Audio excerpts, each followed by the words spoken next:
देश में एक बार फिर कच्चातीबू द्वीप को लेकर सियासत तेज हो गई है। दरअसल कांग्रेस नेता जयराम रमेश ने लोकसभा चुनाव प्रचार के समय कच्चातीबू का मुद्दा उठाने के लिए प्रधानमंत्री नरेंद्र मोदी पर तंज कसते हुए कहा कि इस मुद्दे को उठाने से श्रीलंका और भारत के रिश्ते बिगड़ सकते हैं। साथ ही उसने पूछा कि क्या वो और उनके साथी पड़ोसी देश के साथ बड़ा डर पैदा करने के लिए माफी मांगेंगे। इतना ही नहीं, कांग्रेस नेता जयराम रमेश ने यह भी कहा कि इस मुद्दे को उठाना बेहद गैर जिम्मेदाराना और इतिहास को तोड़ मरोड़ कर पेश करना है। ऐसे में ये जानना और समझना बेहद जरूरी है कि कच्चातीबू द्वीप का इतिहास क्या है, कच्चातीबू द्वीप को लेकर विवाद की वजह क्या है, कच्चातीबू द्वीप को लेकर भारत श्रीलंका के बीच हुए समझौते में क्या था और कच्चातीबू द्वीप को लेकर फिलहाल सरकार का क्या स्टैंड है। चलिए जानते हैं। नमस्कार, मैं हूं शारदा सिंह और आप देखना शुरू कर चुके हैं दी कंट्राम। वीडियो शुरू करने से पहले आपसे एक रिक्वेस्ट है, काफी मेहनत और रिसर्च करके हम ये वीडियो आपके लिए बनाते हैं। ऐसे में अगर आप इस वीडियो को लाइक करते हैं और चैनल को सब्सक्राइब करते हैं तो ज्यादा से ज्यादा लोगों तक पहुंच पाएगी।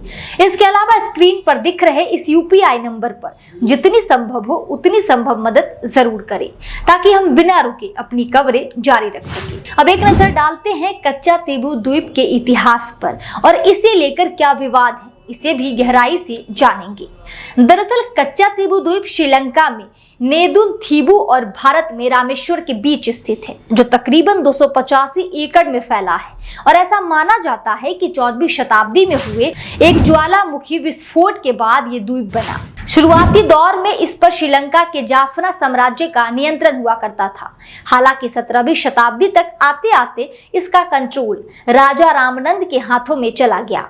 उस दौर में यहाँ एक चर्च का निर्माण भी कराया गया और भारत से हर साल हजारों लोग इस चर्च में प्रार्थना के लिए जाते रहे। हालांकि इसके अलावा इस द्वीप पर ज्यादा बसावट नहीं थी। तमिलनाडु और जाफना से मछुआरे जब इस क्षेत्र में मछली पकड़ने आते तो यहाँ रुका करते थे। ब्रिटिश राज्य के दौरान ये मद्रास प्रेसिडेंसी का हिस्सा बन गया। इस घटना के बाद साल 1921 में इस द्वीप पर हक को लेकर पहली बार विवाद जन्मा। उस दौर में श्रीलंका को सिलोन के नाम से जाना जाता था और वहां भी अंग्रेजों का कंट्रोल था। इसलिए ब्रिटिश सरकार ने इस द्वीप का सर्वे कराया और इस द्वीप को श्रीलंका का हिस्सा बताया। हालांकि भारत की तरफ से इस पर विरोध दर्ज हुआ क्योंकि ये द्वीप ऐतिहासिक रूप से एक भारतीय राजा के कंट्रोल में आता था। भारत को आजादी मिलने तक ये विवाद बरकरार रहा और 1947 में सरकारी दस्तावेजों के हिसाब से इसे भारत का हिस्सा माना गया। बावजूद इसके श्रीलंका ने इस पर अपना अधिकार नहीं छोड़ा। 1974 तक ये विवाद ऐसे ही चलता रहा और दोनों देश इस द्वीप का प्रशासन संभालते रहे। हालांकि इस समुद्री सीमा रेखा विवाद को सुलझाने के लिए साल 1974 में दोनों देशों के बीच एक बैठक हुई जिसने एक समझौते का रूप लिया।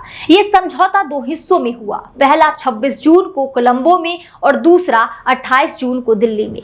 इस समझौते के तहत भारत के कच्चातीबू श्रीलंका को सौंप दिया।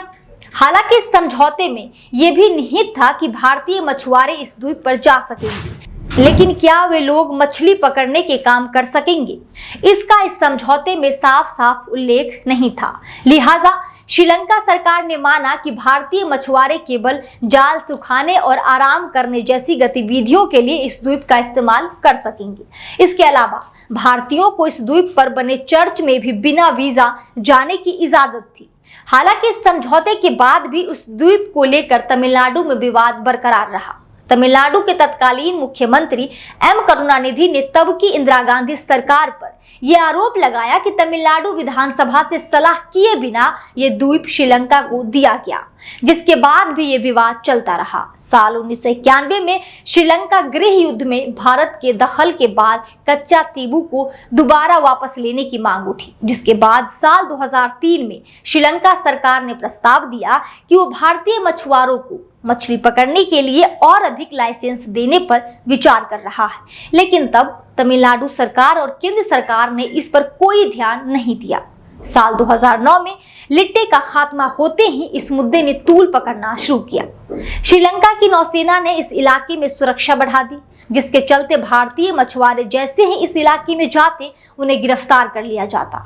गिरफ्तारी की घटना लगातार बढ़ने लगी, जिसके बाद साल 2008 में AIADMK नेता जयललिता इस मामले को लेकर सुप्रीम कोर्ट पहुंची। उनकी तरफ से दलील दी गई कि बिना किसी संविधान संशोधन के सरकार ने भारत की जमीन किसी और देश को दी। हालांकि साल 2014 में इस मामले पर सरकार की तरफ से दलील देते हुए अटॉर्नी जनरल मुकुल रोहतंगी ने कहा कि कच्चा तीबू द्वीप एक समझौते के तहत श्रीलंका को दिया गया और अब ये अंतर्राष्ट्रीय बाउंड्री का हिस्सा है। आप इसे वापस कैसे लेंगे? कच्चा तीबू वापस लेने के लिए आपको खुद लड़ना होगा।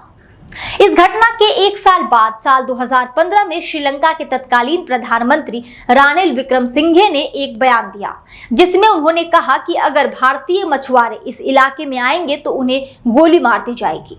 उनके इस बयान का पूरे तमिलनाडु में जोर शोर से विरोध किया गया। दरअसल कच्चा तीबू द्वीप का यह मुद्दा मछुआरों की रोजी रोटी से जुड़ा है।